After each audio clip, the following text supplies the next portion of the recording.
just heard that journalism is dead or media is dead or we want to declare something new, the future might look very bright. So we have invited an expert in something that we call serial entrepreneur as well, but also he is one who loves to disrupt businesses and who is passionate about innovations in the journalism field. So he is talking about how AI will change the journalism, and as we just heard, it's super important to look at what's going to happen next, or maybe what is going to start making us think again and making us be involved. So we are going to welcome David up on stage. He is the CEO and co-founder of Narrativa, and he founded this 2015. So please give a very warm welcome to him. Thank you. Oh, so,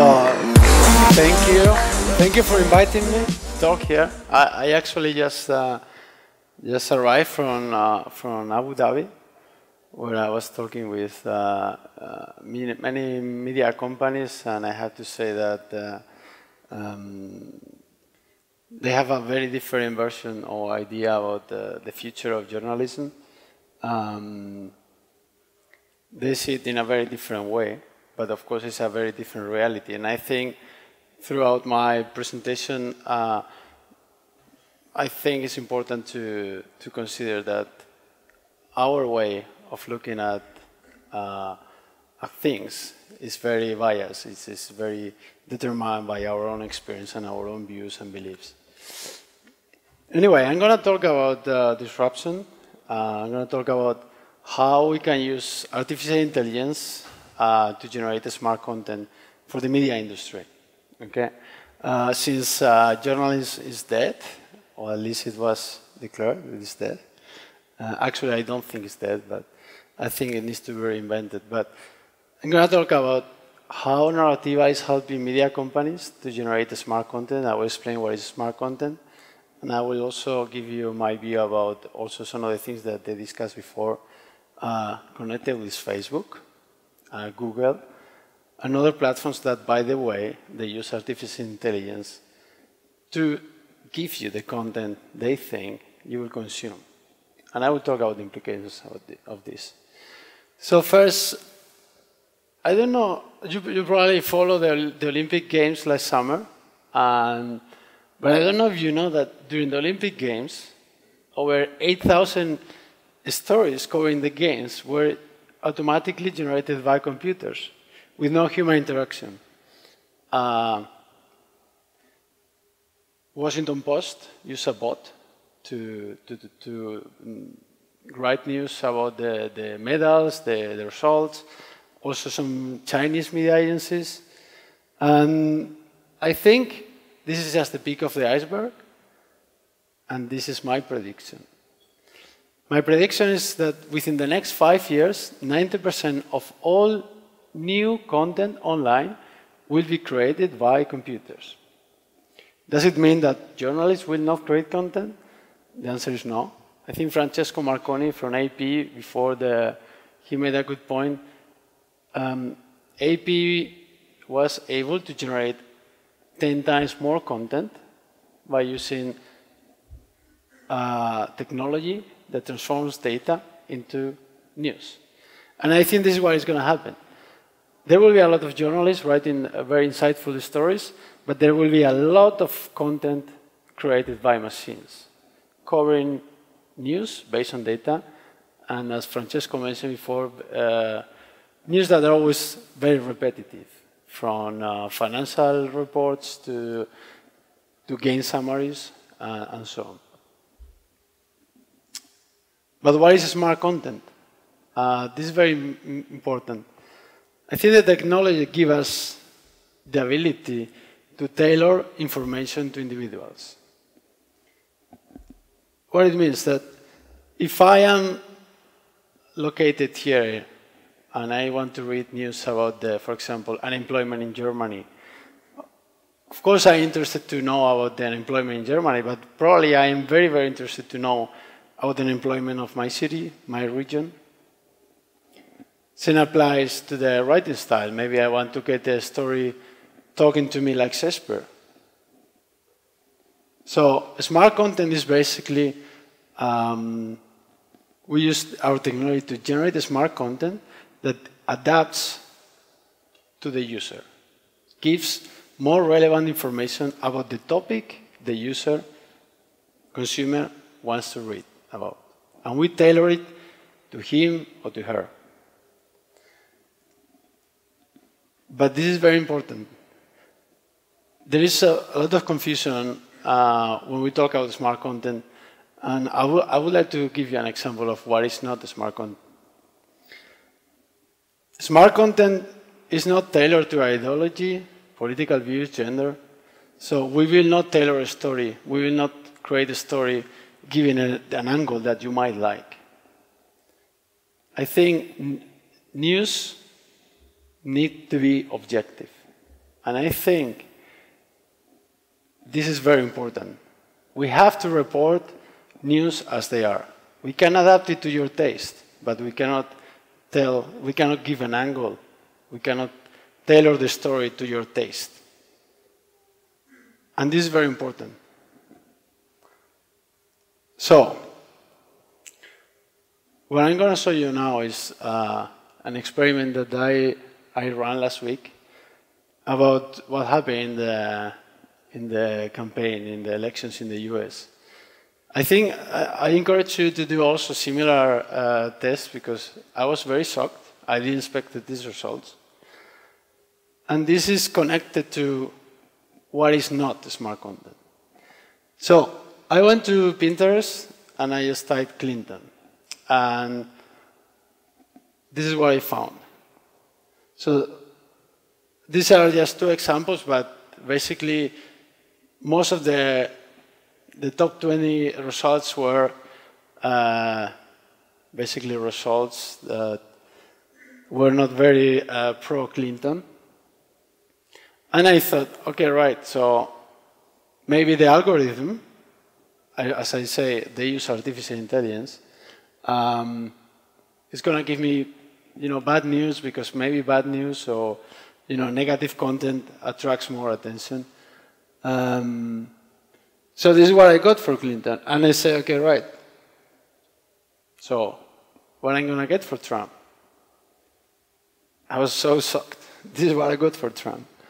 So there is a fundamental problem today in the way that companies are using artificial intelligence.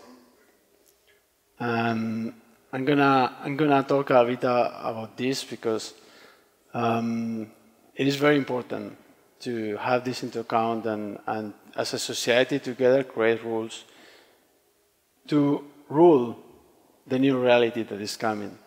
Automation, artificial intelligence, and when it comes to content, we need to really, I will go into details, but we really need to understand how artificial intelligence works and to make sure that it doesn't do things that we really don't want.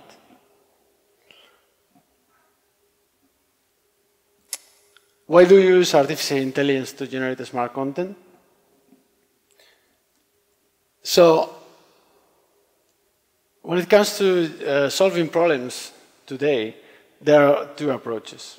What we call the rule-based approach, which is basically an approach where you write the business rules. You can decide, a rule-based approach for me is like slot cars. I'm probably you all know about these cars. Basically, the car can just go through the slots, and this is the only. You can just go faster or slower, but the car will always go in the same tracks. And artificial intelligence is used today because they are learning systems. They can learn, and then they can take decisions, autonomous decisions, like the algorithm that Pinterest is using to show you the results. Okay? So you might think like, okay, who's responsible for these results? Is the algorithm? Do you remember this? How many of you know what is this? Great. So Microsoft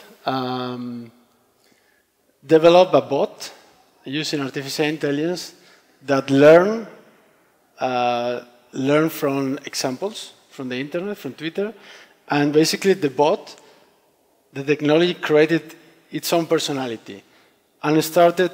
You know, one of the first messages the bot published says something like, "I love humans. Humanity is great." And after a few hours, this is what the bot was saying. Microsoft stopped it immediately. But the question is, whose fault it is? Is the bot's fault? I mean, the bot, the technology learns and takes decisions. But who is responsible, really? So, my view,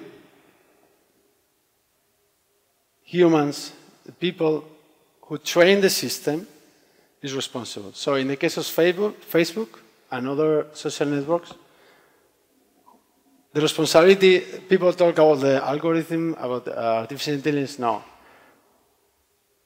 Mark Zuckerberg is responsible for whatever happens there. The team who designed and trained the bot or the technology is responsible for the results. Because remember, artificial intelligence just learns. It's like a child, you know? You can try to educate the child with the best practices, with all your love, and still, sometimes, the result might be not what you expect. You know, I see from my own kids, you know? But ultimately, it's my responsibility. And this is my view about who is responsible of what artificial intelligence technologies do. But you might ask yourself, okay, but why the system gave me this result? Why Pinterest gave me this result? So why Facebook gave me this fake news? Can we audit that? Can we know that? And the answer is no. The reality about artificial intelligence is that you cannot go inside the technology and try to understand why the system gave you these results. You just can't. The only thing you can do is to understand the training sets. So, what data you use to train the system, and what inputs you gave to the system. Again, it's like if you keep giving, you allow your child to do whatever he wants, you know, and you don't set some rules, or you don't try to explain why, then the outcome is not going to be what you expect. So, the only way to understand why the systems, the technology gave you the results we saw is by analyzing the inputs and the weighting, what we call. Basically, it's very typical. Facebook tries to maximize the clicks, tries to maximize your average time. So wants to show you news content that you might like. It doesn't mean that it's the best content. It doesn't mean that this is the more objective content. So maybe this is just a thought. Maybe we should also put forward other things like objectivity, you know, like values, our values as a society when we design technology and systems based on artificial intelligence. So the result will be more optimal. And this is a very important question. And actually, the first time I heard about AI ideology, I was like thinking like the guy was smoking something strange. But actually, after some time, I started thinking myself about this. Of course, an artificial intelligence system can have ideology. It should have. As I say, you train the system with you provide inputs, you provide data sets, you set the rules, not the rules, but you decide what is more relevant. This is an ideology. If you don't think about technology, what you think about how societies are organized, we do the same. But then, this very, you think, yeah, we should have ideology, but what views should prevail? So, as I said, I just came from the UAE. Reality is very different. Their views are very different. So, what ideologies should I actually teach to the system? And now we talk about a global world. Facebook is the first country by population. So can we have a global ideology? Should we have it? And who decides what is right and what is wrong? Maybe for Trump supporters, the results of Pinterest are just great. Maybe these results reflect the reality of the US or their own reality. So as you see, these are just few thoughts, but I'm sure if you start thinking about this, you will get to the conclusion that this is a big mess. It's very, very difficult to solve this problem, but we need to do something about this. What do we do about this? So, I don't know if you know about this terminology. In the second industrial revolution in England, so automation came to the industry. So in the cotton factories, a lot of machines were introduced. A lot of people lost their jobs. Group of workers, they organized. They were called the Luddites, and they destroyed the machines, and it became a symbol of the resistance to the technology. My opinion is we need to be open when it comes to artificial intelligence. We need to be transparent, and the humans are responsible for what machines do. Soon we'll have autonomous cars all over Europe, I believe. We have companies like Narrativa writing news that you are going to consume. So, artificial intelligence is here now. It's helping us to be more efficient. Artificial intelligence is used to save lives today. It's used in education, self-driving cars. So, we cannot just become the new Luddites of the 21st century. We need to understand that the benefits artificial intelligence brings are immense. It's a new revolution together with, in my opinion, with big data and Internet of Things. And we just need to nicely, as a society, discuss about what artificial intelligence we want, what ideology, what values. But if we live in a global world, if we try to resist the change, somebody else will take it. In Dubai, by 2030, they want to have at least 30% of the cars being autonomous cars. In the US, this is unstoppable. Associated Press, I love this example. They started, I think, 5-6 years ago with content automation. In Europe, it's very, very rare. So, we live in a global world. We need to embrace technology change. But in the case of artificial intelligence, we need to really think what artificial intelligence we want. Thank you.